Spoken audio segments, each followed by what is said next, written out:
د بغلان ولایت له زیانمنو سیمو څخه د رئیس الوزرا اقتصادي مرستیال لیدنه.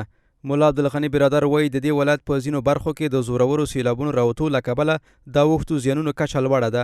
ښاغلي برادر له مسؤلینو غوښتي تر څو د دې طبیعي پیښو زیانمنو ته د مرستې رسونې په موخه د هڅې ګړندۍ کړي. چې کوم خلک بند پاته وه هغه د سیلابو څخه مزاج ژغورلي وه، یعنې ساتلي وه، او چې کوم خلکو ضرورت دې ته درلودی لکه اوبه یا ډوډۍ هغه الحمدلله ورسېدله چې ممکن وه، خو صرف یو ګذرګاه ته مثلا د طیارو پرواز ناممکن و، ناشونی و. 2 اګسټه طیاره هغه ځای ته ورغلې وه چې کوم خوراکي مواد پکښې کې وه، خو بیرته به راواپس وله.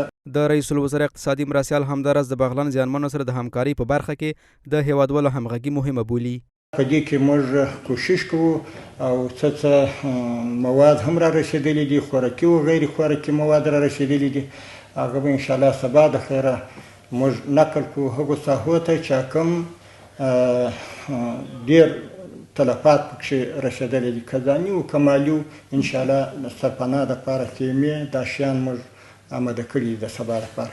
له دې سره د رئیس الوزرا اقتصادي مرستیالۍ تر دې وړاندې د هیواد په څو ولایتونو کې د زیانمنو سیمو د پیژندنې او سیلاب ځپلو ته د بیړنۍ مرستې وړاندې کولو په موخه د څو کمیټو له جوړولو خبر ورکړی دی.